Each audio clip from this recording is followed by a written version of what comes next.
Former Cardinal Becciu is truly the gift that keeps on giving. I've never been a merchandising guy myself, but I should almost put his face on a Christmas sweater. A story came out about him that is indicative of the state of things in Vatican City, that viewed from a certain point of view is quite humorous. As it turns out, Becciu had a rather high opinion of himself, and the story of his handling of Francis's wallet dashed all his high hopes to pieces, in a way that can only be described as karmic. In the general colloquial sense, obviously not in the theological sense.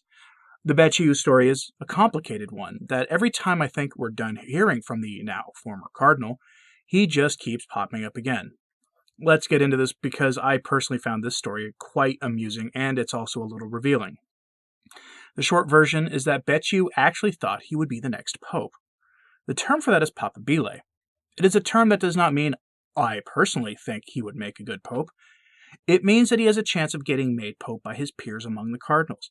The term means capable of being pope, and by capable we tend to mean he has a chance of getting the post. That's it.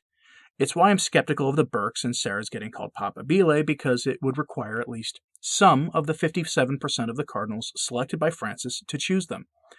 That's nothing to say of Vigano or the bishop from Kazakhstan or anyone from, say, the Byzantine Rite getting the nod. Not because they wouldn't make a decent pope, but because they certainly are not seen as capable of being pope by the 57% of the bishops chosen by Francis to be cardinals for the coming conclave. And yes, I do believe that we have a conclave coming in the next couple of years. Why?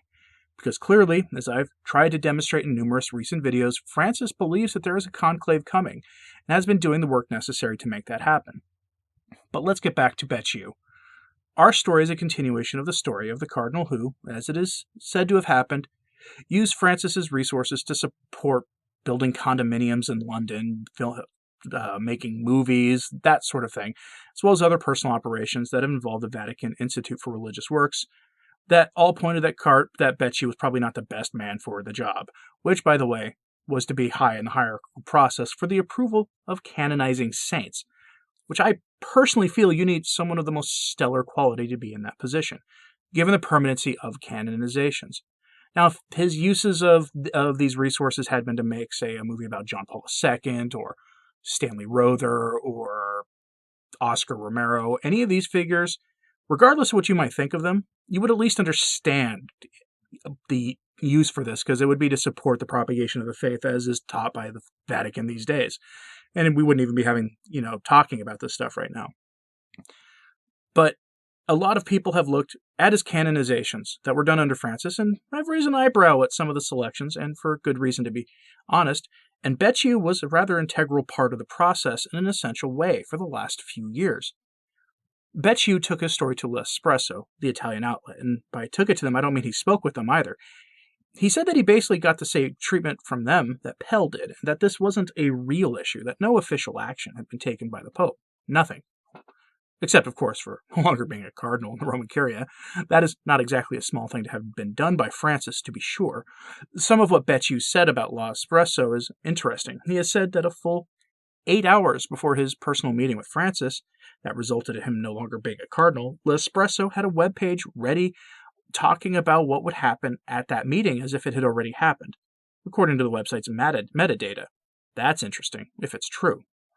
All that is interesting, and frankly sounds familiar right now, but this is the most interesting part to me. Becciu is saying that the next conclave wouldn't be real conclave without him. According to his hypothesis, it goes something like this. As a powerful cardinal with pastoral and curial experience, Becciu had been considered papabile before everything changed with these recent stories. But Becciu has since said that by no longer being a cardinal, that Becciu had lost his chance to one day become pope. I guess that's technically true.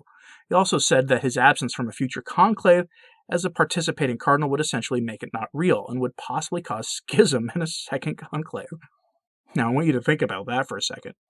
Becciu was the number 2 person, though, at one of the most powerful curial dicasteries in Rome, and as such was an important figure, one that, frankly, most Catholics had never heard of.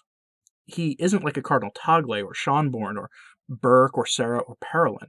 Catholics who pay at least a little attention have at least heard these names.